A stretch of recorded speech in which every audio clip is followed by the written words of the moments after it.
नमस्कार किसान साथियों, किसान का साथी यूट्यूब चैनल में आपका एक बार फिर से स्वागत है। किसान साथियों, आप ये जो फसल देख रहे हैं ये 8773 बीज है इसका, और 12 अप्रैल की इसकी बिजाई की गई है। बिजाई का जो समय है वो 12 अप्रैल है। तो आज हम चर्चा करेंगे कि किसान साथी अच्छी पैदावार के लिए कौन सी स्प्रे, कौन सी खाद, कौन सी फर्टिलाइज़र का इस्तेमाल करें और किस समय इस्तेमाल करें। तो किसान साथियों, ये मैं आपको दिखाता हूँ।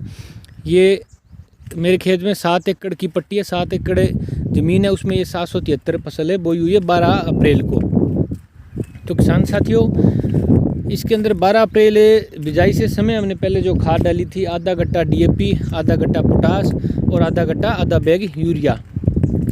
तो आधा बैग यूरिया डाली हुई थी। तो अब हम पानी अभी तक इसमें हमने नहीं लगाया है, क्योंकि हमारे सिरसा ज़िला के अंदर खूब बारिश हो गई 2-3 बार। जब ये नरमा 30-35 दिन का तब हुई थी, फिर 50-55 दिन का हुआ तब हुई थी, फिर अभी 4-5 दिन पहले खूब बारिश हो गई है।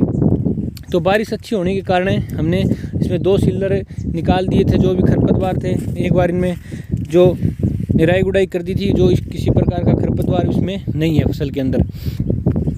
तो इसके अंदर उस बिजाई के समय ये खाद डाली थी, और अब जो बारिश हुई उसमें हमने 1 बैग यूरिया का, एक से थोड़ा कम था, 35 किलो यूरिया, 35-40 किलो के लगभग खेत के अंदर डली थी। 35 से 40 kg के लगभग यूरिया इस प्लाट के अंदर दी है।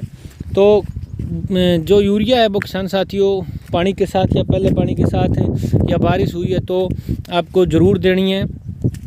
आप जो अगर आपने पहले DAP या पोटास दी है तो आप जैसे आधा बैग दिए तो आधा बैग अब आप पानी लगाने के बाद पहले सिल्लर या दूसरे सिल्लर के साथ आप DAP या पोटास दे सकते हो। दानेदार पोटास आती है वो।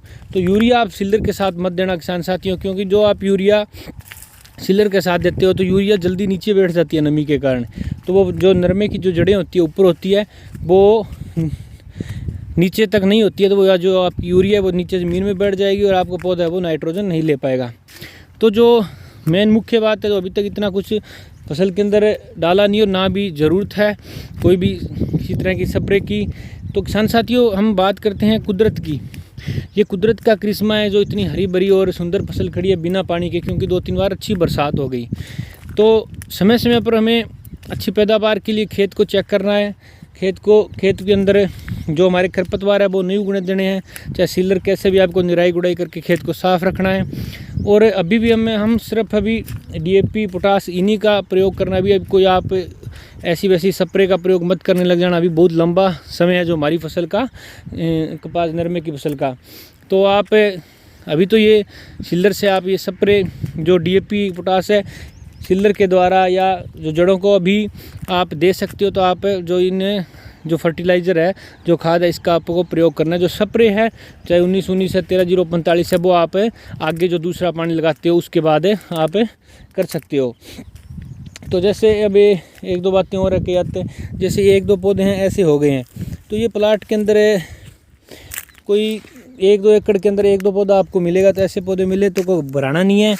ये चाहे कई कारणों से हो सकते हैं, इतनी ज़मीन में चाहे किसी पोषक तत्व की कमी हो या कोई और कारण हो, तो ऐसे पौधे आपको मिले तो उसको आपको उखाड़ देना है।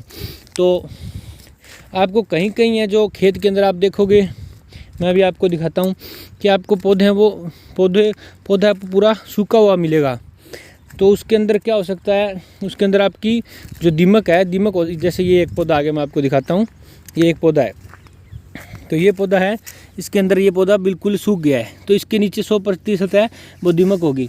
तो आपको खेत को चेक करना है भी आपके, जैसे ये पौधा आपका जल गया है तो इसको आपको ये उखाड़ दिया, ये टूट गया है, क्योंकि इसके कि आप देखोगे कि जो इसकी जड़ है वो ख़त्म कर दी है दीमक ने। मैं आपको दिखाता हूँ, ये आपको दीमक है जो दिखाई भी देगी ज़मीन के अंदर। ये दीमक मैं दिखाता हूँ, ये दीमक है। ये दीमक आपको वीडियो में शायद ना दिखाई दे, पर ये दीमक आपको दिखाई देगी। तो ऐसे में क्या करना है, पौधे को उखाड़ देना है।